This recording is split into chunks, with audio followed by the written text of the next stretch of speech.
Bonjour et bienvenue dans cette vidéo. Ici, aujourd'hui, je voudrais vous parler de quête d'identité, de quête de sens, de recherche identitaire, à savoir qui l'on est. Et j'aimerais l'aborder sous un prisme particulier, qui est un peu dans l'air du temps actuellement, donc sous le prisme des mémoires familiales et du transgénérationnel. Alors, je ne suis absolument pas formée là-dedans, mais je vais vous partager juste mon observation par rapport à mon vécu et ce que je traverse dans ma famille actuellement et le regard que j'ai. Quand on s'engage dans une recherche de sens, dans une recherche d'identité, on va commencer à explorer différentes voies. Mais ces voies, on ne les choisit pas vraiment, elles s'imposent à nous. Elles s'imposent, c'est une voie. Donc V-O-I-X, qui nous propose une voie, V-O-I-E, afin de l'explorer. Donc on va commencer à découvrir, à partir à la recherche de qui l'on est, de différentes façons. Donc on va emprunter différentes routes, et l'exploration des mémoires familiales en est une. On ne la choisit pas, elle s'impose. De façon assez intensive. Elle peut s'imposer de différentes façons. Chez moi, ça s'est imposé déjà depuis toute petite par des rêves, par des sentiments, par des impressions corporelles, des ressentis. Par exemple, la mémoire d'inceste, je n'ai aucun souvenir d'avoir subi des attouchements. Maintenant, il y a aussi, dans les recherches que j'ai faites, il y a aussi le climat incestueux ou incestuel, je ne sais plus quel est le terme adéquat. Mais bon, je vous laisse faire vos recherches, mais voilà. Donc il y a ces mémoires-là qui ne m'appartiennent pas, mais qui sont très présentes chez moi, depuis toute petite.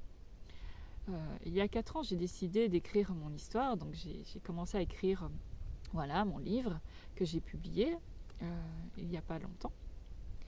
Et écrire mon histoire était très libérateur. Je l'ai fait vraiment d'un point de vue thérapeutique pour me libérer, pour comprendre, pour voir tous les liens qui s'étaient opérés en fait entre chaque événement de ma vie et de pouvoir observer à quel point tout était bien fait, tout était d'une extrême beauté et d'une extrême richesse en fait, malgré la dureté, la difficulté des épreuves. Mais quand on arrive à extraire la quintessence de ces expériences, on ne peut qu'éprouver en fait une profonde gratitude d'avoir vécu tout ça. Voilà, mais ça demande de dépasser un certain stade, ça demande vraiment d'avoir dépassé toute cette charge émotionnelle, parce que c'est pas possible de le faire de prime abord. À partir du moment où on commence à explorer cette voie-là, la charge émotionnelle est bien trop forte. Donc il faut un certain temps. Et ces mémoires, ces impressions, ces rêves peut-être que vous en vivez aussi, peut-être que vous avez des mémoires qui sont là, bien présentes dans votre vie, peut-être que vous avez des impressions, des ressentis corporels, des réactions que vous ne comprenez pas. Vous ne trouvez pas l'origine de ces réactions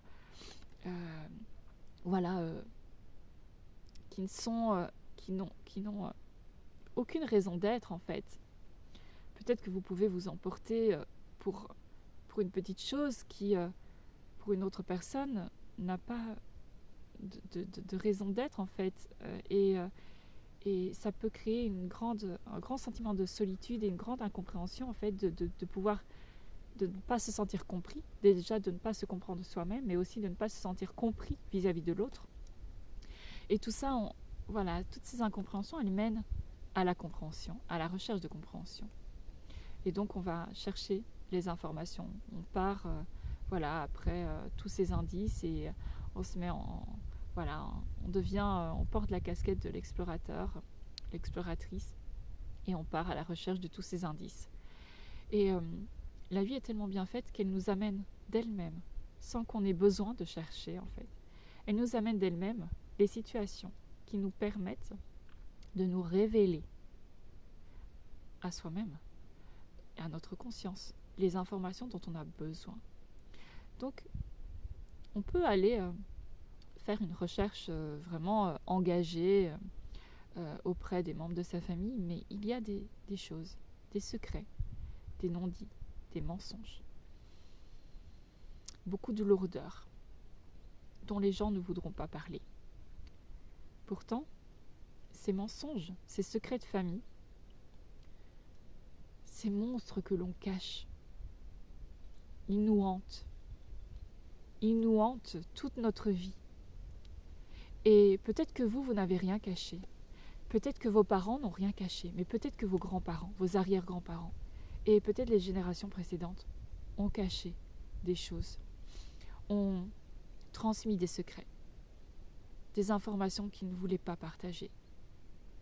Et bien sûr, on peut se resituer dans le contexte et se dire que, voilà, en fonction de la façon dont on vivait à ce moment-là, peut-être qu'il était justifié de ne pas parler de ces choses.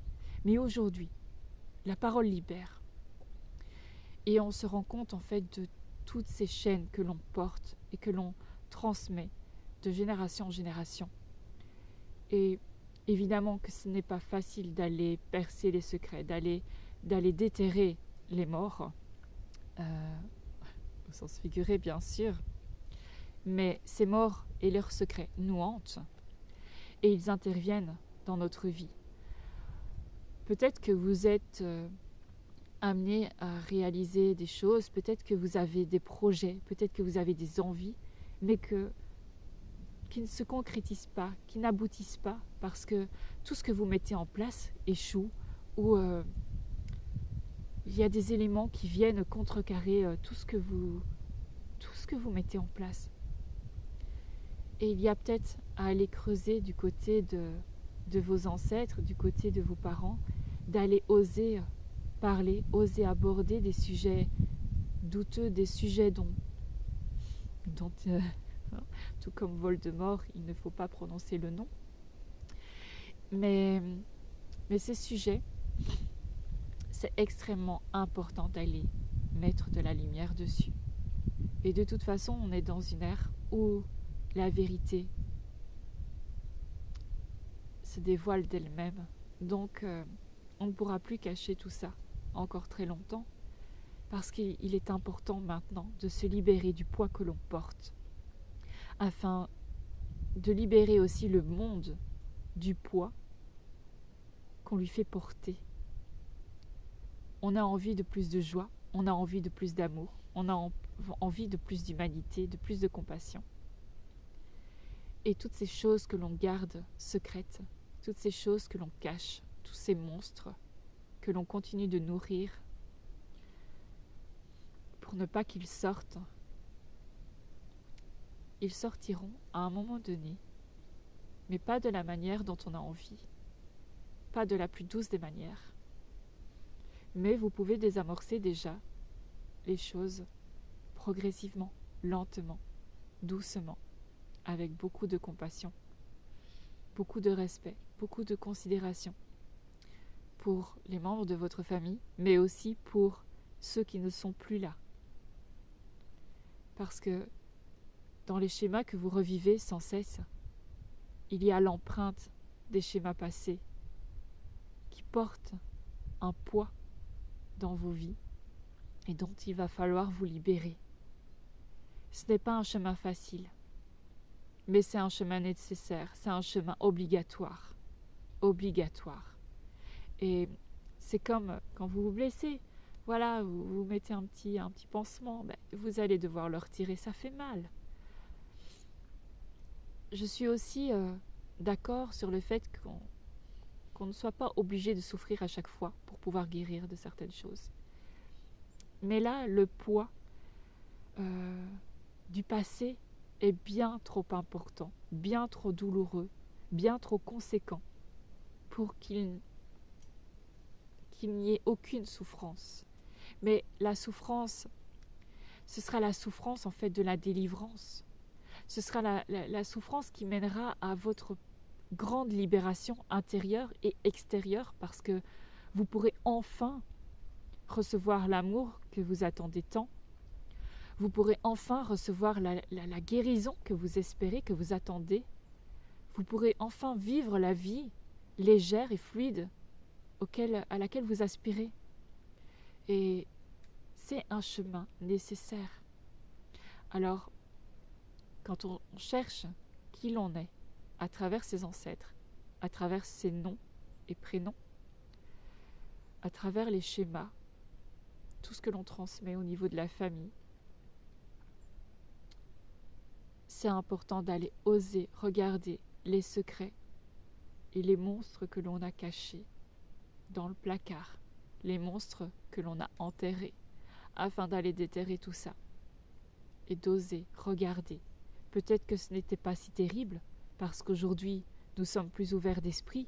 Aujourd'hui, nous sommes un peu plus tolérants qu'auparavant. Nous faisons plus d'ouverture de cœur aussi. Nous faisons preuve de plus d'ouverture de cœur. Nous sommes plus aimants, plus compatissants.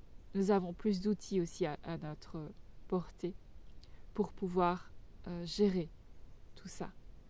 Et donc, aujourd'hui, nous pouvons y faire face. Et il est nécessaire d'y faire face pour les générations à venir, mais pour vous, pour nous, déjà.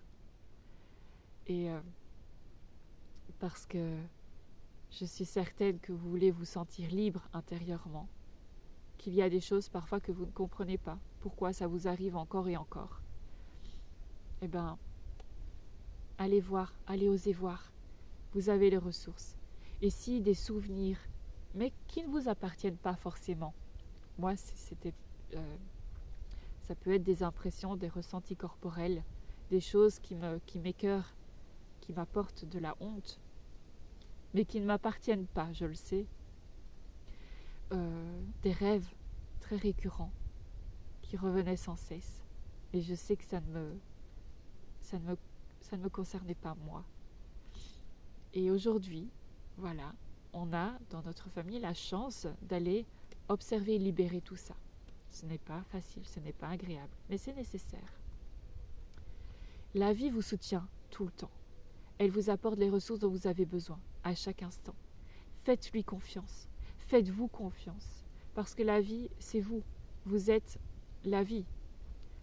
Vous respirez, vous êtes la vie. Vous insufflez la vie. Vous l'expirez la vie. Et donc, faites confiance à ce qui vous traverse. Faites confiance aux ressources auxquelles vous pouvez faire appel. Parce que si vous ouvrez bien les yeux, il y a dans votre entourage des personnes aux ressources, des personnes qui pourront être un soutien, une béquille, un petit temps. Il ne faut pas se reposer entièrement sur les autres. Parce que nous avons tous un poids à porter, et si on doit aussi porter le poids des autres, déjà celui de nos ancêtres, c'est déjà très très lourd. Et donc, faites-vous confiance et écoutez vos ressentis, écoutez vos impressions. Et si vous avez vécu aussi des choses ici, dans cette incarnation, dans votre vie là, actuelle, mais que vous ne vous en souvenez pas, mais que vous avez une profonde conviction, une profonde certitude, alors écoutez-vous, faites-vous confiance.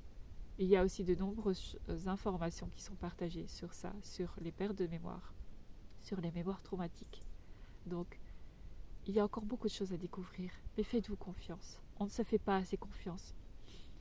On remet sans cesse en doute, en fait, tout ce que l'on perçoit de l'intérieur, toutes ces informations auxquelles on a accès depuis l'intérieur. Voilà. Donc, faites-vous confiance. Prenez le temps. Allez-y en douceur. Mais allez-y. Réellement. C'est pour votre libération, la libération de votre famille, la libération des poids et la libération du collectif. Parce que nous sommes tous liés. Et vous n'êtes pas la seule famille chez qui il y a des secrets. Nous en avons tous. Tous.